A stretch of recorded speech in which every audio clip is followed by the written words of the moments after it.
UFC refs can make mistakes, but sometimes it goes way beyond that. I think it's disgusting. I think he's disgusting, and I never want to see him reffing ever again. That guy is dangerous. The guy shouldn't even be watching MMA on television, let alone reffing it. A single bad decision doesn't just ruin a fight, it can shift careers, derail legacies, and rewrite UFC history. I'm like, what fucking fight is he watching? Referee mistakes are crazy. There's moments in fights where referees make mistakes where a fighter's whole career just changes, just flashes before their eyes. These are the top 10 referee mistakes that changed everything.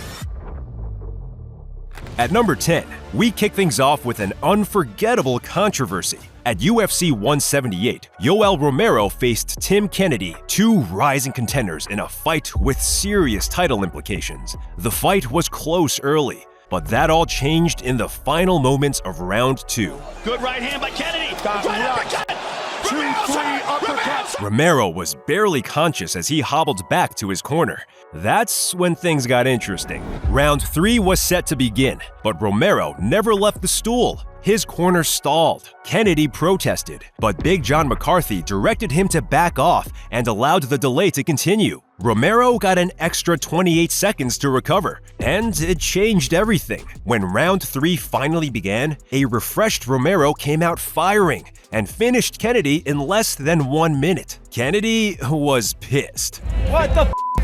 Hey, if you can't get off the stool, that's the end of the fight. Fans quickly dubbed the controversy Stoolgate, the moment that ended Kennedy's title hopes and gave Romero momentum he carried on into a 6-fight win streak and UFC stardom, all because the ref failed to take control. For number 9, we have a ref that took control too early, unintentionally setting the stage for UFC's first ever Trilogy fight.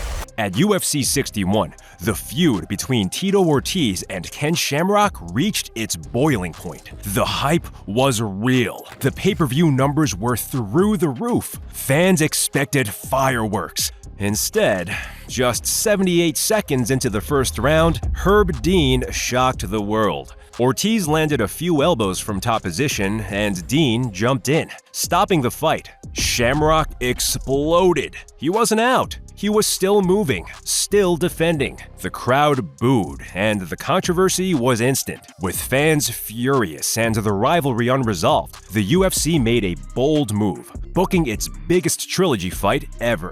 The fight sold out immediately and set the record for the most-watched fight in UFC history at the time, pulling 5.7 million viewers on Spike TV. From cashing in on controversy to creating it, Herb Dean's next call at number 8 became one of the most debated in UFC history. At UFC 235, undefeated Ben Askren made his long-awaited UFC debut against Robbie Lawler. What followed was anything but a warm welcome. Right out of the gate, Lawler slammed Askren on his head and unleashed a vicious barrage of punches. Askren surviving the onslaught and getting back to his feet was nothing short of miraculous. Eventually, he pinned Lawler against the cage, took him down, and locked in a bulldog choke. Herb Dean saw Lawler's arm go limp and stopped the fight instantly. But Lawler wasn't out. He popped up immediately, and he was furious. Fans were stunned. Dean's decision didn't just completely flip the fight, it kept Askren undefeated and changed the landscape of the welterweight division. Despite the controversy, Lawler showed great sportsmanship, telling Dean, "You're a hell of a ref. It's okay." But at number 7, someone wasn't nearly as forgiving of Herb Dean, and what followed didn't just end a fight, it ended a career. At UFC Fight Island 3, what began as a routine fight between Francisco Trinaldo and Jai Herbert turned into a viral controversy. After Trinaldo landed a devastating left that sent Herbert crashing to the canvas, he hesitated.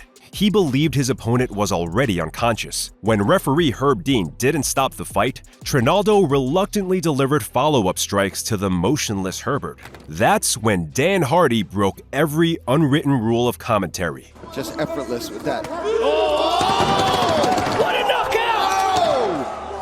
It's It's not over. Come on! It's not over. Stop the fight! Dean eventually stepped in and stopped the fight, but by then, the damage was done. Then came the heated confrontation between Hardy and Dean that quickly went viral. Hardy was later fired from his commentary role, and many believe this incident played a part. If you work for me at any capacity and you approach a referee or judge or an official, I will fire you that night on the spot. Let us know if you think Herb Dean dropped the ball, or if Dan Hardy crossed the line. Now for number 6, this ref's mistake didn't just wrongfully stop a fight, it changed the UFC forever. At UFC 210, former middleweight champ Chris Weidman faced off against Gegard Mousasi. During the second round, Mousasi caught Weidman with 2 knees to the head, and that's when things took a bizarre turn. Referee Dan Miragliotta quickly halted the action. He believed the knees were illegal strikes to a grounded opponent. As Weidman began to recover, Miragliotta consulted the replay. Even though New York didn't officially allow it under their rules at the time, it quickly became evident that the strikes were actually legal. He did it on purpose. It's the right way to deliver the technique. It's entirely legal. Suddenly, the fight was back on, except it wasn't. Cage-side doctors stepped in and declared Weidman couldn't continue. Just like that, Mousasi was awarded a TKO win. Weidman was furious. The controversy eventually led to commissions like New York to clarify and adopt formal replay policies for MMA. But for number 5, we have a super fight with a not-so-super ending, and what followed reshaped 2 careers forever. In January 2019, UFC fans were hyped for a clash between 2 reigning champions, flyweight king Henry Cejudo and bantamweight champ TJ Dillashaw. It was billed as a high-level chess match. Instead, it became a lightning-fast controversy. Just 32 seconds into the fight, Cejudo clipped Dillashaw with the right hand and followed up with a series of punches as Dillashaw scrambled to recover. That's when referee Kevin McDonald stepped in and stopped the fight. Dillashaw contested the stoppage. Man, you know, I did get clipped with the right hand behind the ear as I overthrew my own. I'm trying to grab a single leg. He has to push me off him. Look, I instantly start talking to him. It sucks, man. It sucks when something's taken from you, you know, not when you're actually beat. Dana White backed him up. It was definitely an early stoppage. I mean, you're talking about 2 of the best fighters in the world, 2 world champions.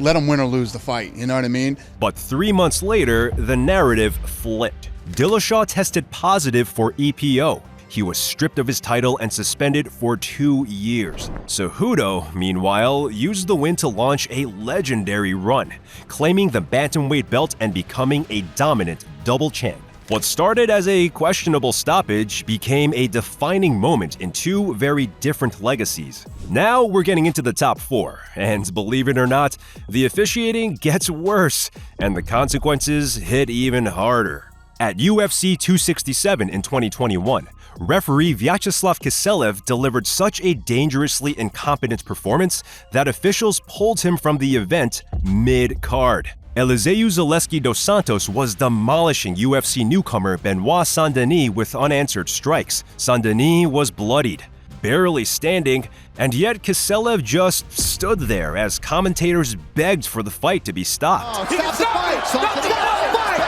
Then somehow, it got worse. In round 3, Dos Santos poked Saint-Denis in the eye. Saint-Denis told Kiselev he couldn't see. But there was no pause, no doctor, not even a warning. And if that wasn't enough, Dos Santos later landed a direct kick to the groin. Eventually, Dos Santos won by decision, but the focus stayed on Kiselev's officiating.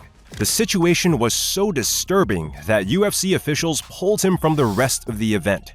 It sent a loud, clear message. If you can't protect fighters, you don't belong in the cage. At number 3, this referee's mistake didn't just end a fight, it led the way for one of the UFC's most profitable rivalries. At UFC 81, WWE megastar Brock Lesnar made his UFC debut against former champ Frank Mir. From the opening bell, Lesnar dominated, scoring a takedown and outstriking Mir 25-2 in the first minute. Then came the turning point. Referee Steve Mazzagatti suddenly paused the action and, without warning, deducted a point from Lesnar for strikes to the back of the head.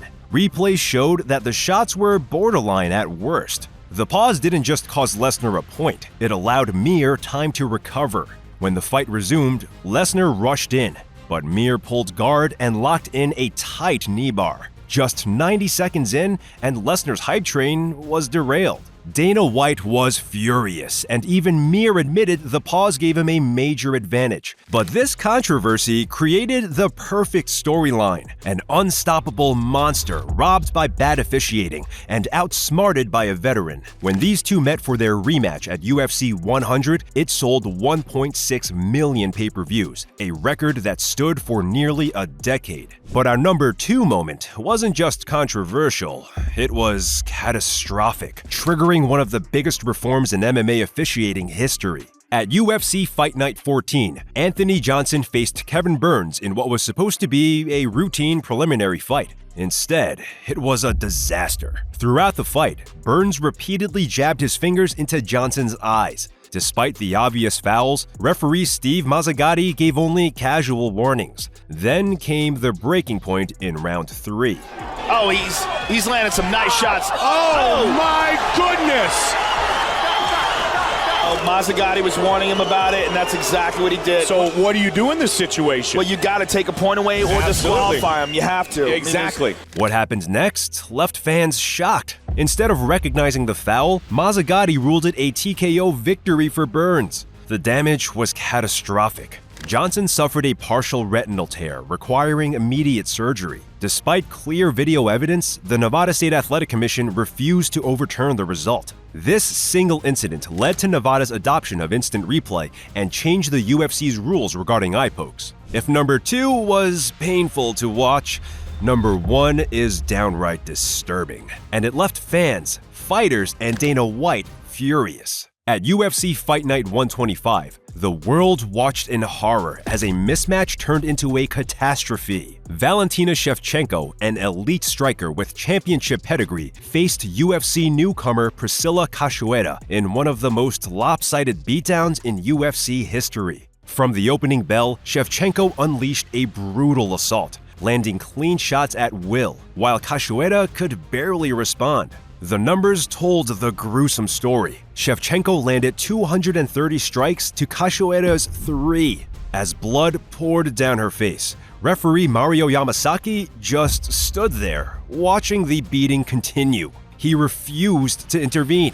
The commentators grew increasingly desperate for a stoppage. But the fight dragged into round 2, only ending when Shevchenko locked in a rear naked choke in the final minute of round 2. The aftermath was swift and severe. Yamasaki defended his inaction by saying that he wanted to give Cachoeira a chance to be a warrior. This only made things worse. For that idiot to say that he gave her the opportunity to be a warrior, no, you moron. You're in there to protect her from herself. For Cachoeira, the damage extended beyond the fight and sidelined her for over a year. Yamasaki, on the other hand, was sidelined for good. He never refereed another UFC fight again. You've seen what happens when referees drop the ball. Now watch what happens when the fighters face their most embarrassing moments. Click now to see the 15 most humiliating pro fighter moments.